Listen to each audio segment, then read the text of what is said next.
श्रीपरमात्मने नमः। अथ चतुर्थोऽध्यायः ज्ञानयोगः। श्रीभगवानुवाच इमं विवस्वते योगं प्रोक्तवानहमव्ययम् विवस्वान्मनवे प्राह मनुरिक्ष्वाकवे ब्रवीत्। एवं परम्परा प्राप्तम् इमं राजर्षयो विदुः। सकाले नेह महता योगो नष्टः परन्तप। स एवायं मया तेद्य योगः प्रोक्तः पुरातनः।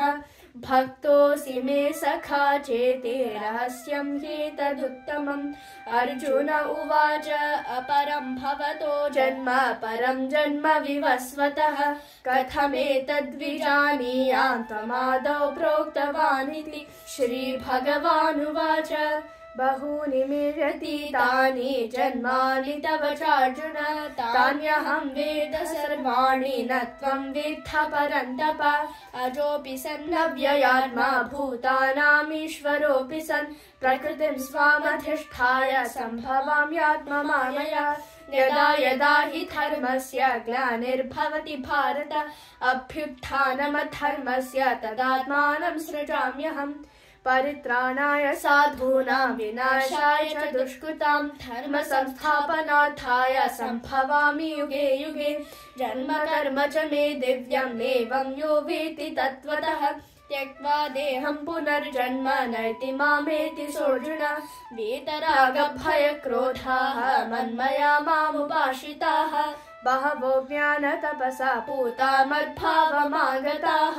ये यथा मां प्रपद्यन्ते तां तथैव भजाम्यहम्। मम वर्त्मानुवर्तन्ते मनुष्याः पार्थ सर्वशः काङ्क्षन्तः कर्मणां सिद्धिं यजन्त इह देवताः। क्षिप्रं हि मानुषे लोके सिद्धिर्भवति कर्म च चातुर्वर्ण्यं मया सृष्टं गुणकर्म विभागशः। तस्य कर्तारमपि मां विद्य कर्तारमव्ययम्। न मां कर्माणि लिम्पन्ति न मे कर्म फले स्पृह इति मां योऽभिजानाति कर्मभिर्न स बध्यते। एवं ज्ञात्वा कृतं कर्म पूर्वैरपि मुमुक्षुभिः कुरु कर्मैव तस्मात् त्वं पूर्वैः पूर्वतरं कृतं।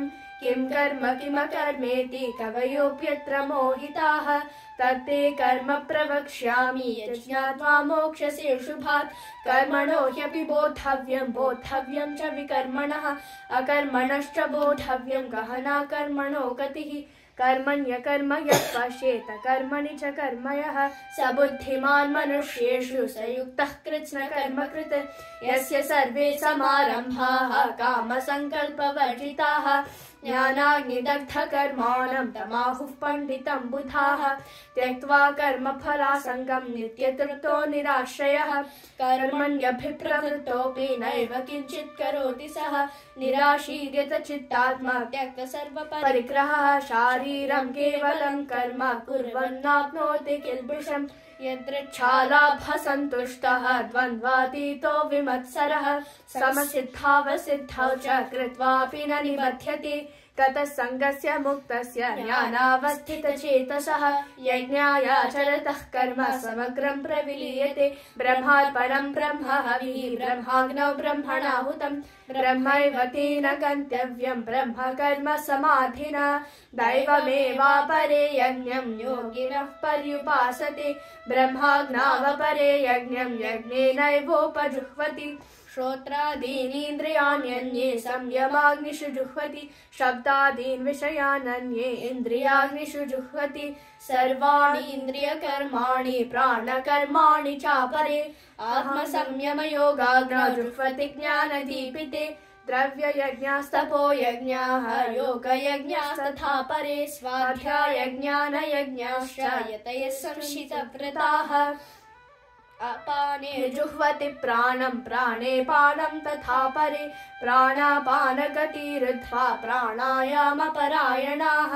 अपरे यताहाराः प्राणान् प्राणेषु जुह्वति सर्वेऽप्येते यज्ञविदः यज्ञशपितकल्मषाः यज्ञशिष्टामृतभुजः यान्ति ब्रह्म सनातनं नायं लोकोऽस्ति यज्ञस्य कुतोऽन्यः कुरु सत्तम एवं बहुविधा यज्ञाः वितता ब्रह्मणो मुखे कर्मजान् विद्धितान् सर्वान् एवं ज्ञात्वा विमोक्ष्यसे श्रेयान् द्रव्यमयाद् यज्ञात् ज्ञानयज्ञः परन्तप सर्वं कर्माखिलं पार्थ ज्ञाने परिसमाप्यते तद्विद्धि प्रणिपातेन परिप्रश्नेन सेवया उपदेक्षन्ति ते ज्ञानं ज्ञानिनस्तत्त्वदर्शिनः यज्ञात्वा पुनर्योगम् एवं यास्यसि पाण्डव येन भूतान्यशेषेण द्रक्ष्यस्यात्मन्यथो मयि अपि चेदसि पापेभ्यः सर्वेभ्यः पापकृत्तमः सर्वं ज्ञानप्लवेनैव वृजिनं सन्तरिष्यसि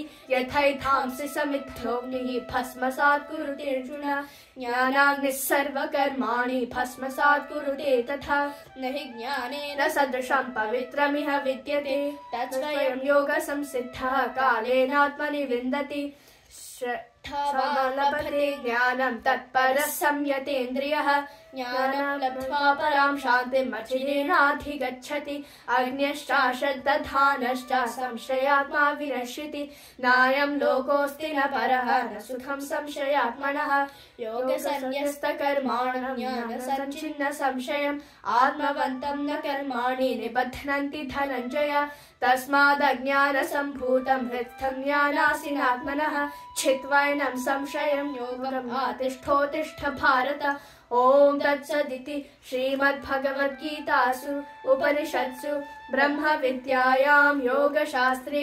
श्रीकृष्णार्जुनसंवादे ज्ञानयोगो नाम चतुर्थोऽध्यायः।